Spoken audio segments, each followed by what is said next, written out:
This will be a quick video about the translation, grammar, and syntax of possibly the most disputed verse in Zechariah. Let's get right into it.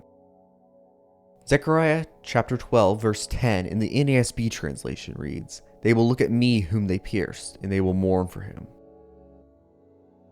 This portion of the verse in Hebrew reads, "Vahibitu Eli et asher dekaru." The first word begins with a vav prefix, which means and a vav suffix, which means they. The root means to look. The next word's root, aleph lamed, means toward, and the yod pronominal suffix means me. Et is the untranslatable marker of the accusative. We'll talk more about that in a second. Asher means who or which. In this case, it means whom. The next word ends with a pronominal suffix, which means they, and the root of the word means to pierce. Let's take a look at an English sentence to review the basics of syntax.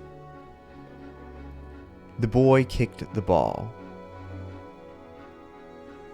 Kicked is the verb of the sentence. The boy is the subject of the sentence, and the ball is the direct object of the sentence. If we were to insert a Hebrew accusative marker into this English sentence, then it would directly precede the direct object. Let's look back at the verse at hand. This is a portion taken from the NASB translation. They will look at me whom they pierced. Look is the verb in the sentence. They is the subject of this verb. And the direct object is me whom they pierced. We would expect the accusative marker to directly precede the direct object in this sentence, me whom they pierced. But this does not align with the Hebrew. The accusative marker appears after me.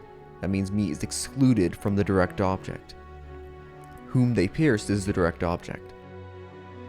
In order to separate me from the direct object, we need to translate this verse as, they will look at me about whom they pierced, or they will look at me because of whom they pierced.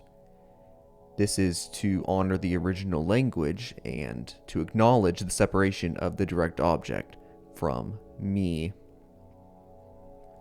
The verse goes on to affirm this translation, Vasaftu alav. This first word begins with a vav prefix, which means and, a vav pronominal suffix, which means they, and the root means to lament or to mourn. The ayin lamed root of this next word means over, and the pronominal suffix here is in the third person masculine singular, that is, him, over him. So it doesn't say over me as we would expect if this were Yahweh saying that he himself was going to be pierced and that people would lament over himself. This goes to affirm the translation of the JPS Tanakh, which is a Jewish translation. Zechariah 12:10 in the JPS Tanakh reads, "They shall look unto me because they have thrust him through, and they shall mourn for him." If you made it this far, then you may find this video interesting. Also consider subscribing to support this content.